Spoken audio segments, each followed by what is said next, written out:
Hello and welcome to this Windows Intune demonstration. Today I'm going to show you some steps that you will take the very first time you start using Windows Intune. These steps include downloading your client software, checking for PCs, adding them into groups, and creating Windows Intune policies. To get started, you need to log on using a Windows Live ID that has been registered for the Windows Intune service. During sign-in, a secure SSL session is set up to the Windows Intune service so that communications from the browser to the cloud service are secure and encrypted. The administration console has three main panels: the navigation panel to the left, the information panel in the middle, and the task panel over to the right. Using these panels, I can find the information and tasks I need to manage my environment. For example, one of the first steps you'll want to take is to download your client software. Once you have that, you'll be able to join computers to your environment and start managing them. So if I click on the Administration tab and then select Client Software Download, Windows Intune uses this client software to establish the initial connection and ongoing management communications. This allows you to manage a computer regardless of the computer's domain or workgroup membership. As you can see, the software can be installed on 32-bit and 64-bit operating systems, and it's supported on all business editions of Windows XP, Windows Vista and Windows 7. This Windows installer package is just under 9 megabytes in size. I could run this file directly from the browser if I wanted to install the client on this PC, or I could save it on a network drive or thumb drive and run it from there on all computers I wish to manage. I could also automate the deployment to many machines using techniques such as logon scripts or group policy software installation. For now, I'll close this down as I've already downloaded this and used it to enroll a PC into the environment. If I click on the Computers tab, I can see which computers are enrolled into my environment. When you first log into the service, you will see the All Computers and Unassigned Computers groups. These are default groups that provide a way for you to view all the managed computers or just computers that have not been assigned to a group that was created by the administrator.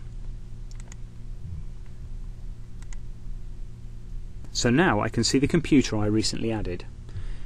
Notice you have an option to retire a computer here.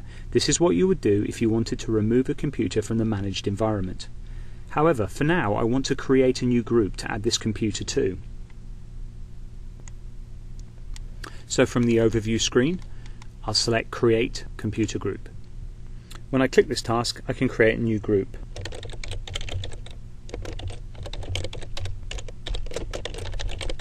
I'll set this up for the Seattle office.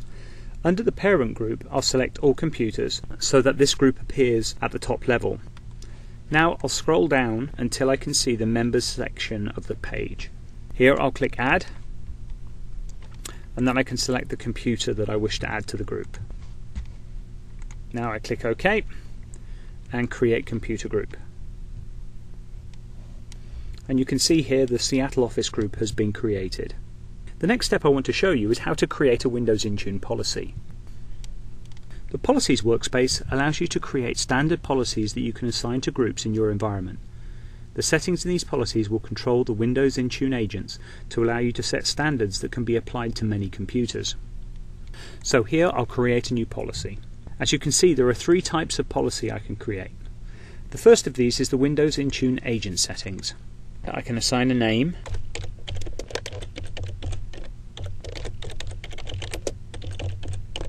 I can set settings such as the malware scheduled scan time,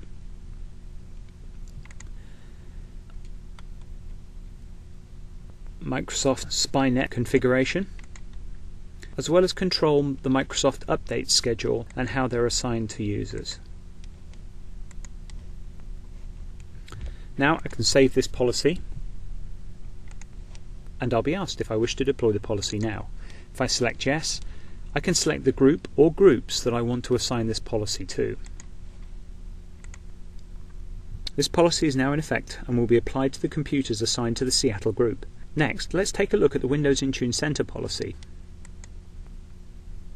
The Windows Intune Center settings allow you to configure the contact information that will appear in the Windows Intune Center on the client computers. So here you can set details such as email addresses, telephone numbers for clients to contact if they have a problem. Finally, if you ever need help while using the Windows Intune console, just click here. This will take you to our comprehensive online help service. That completes this demonstration for getting started with Windows Intune. I hope it's helped you to understand some of the initial tasks you can perform when you first start using the service.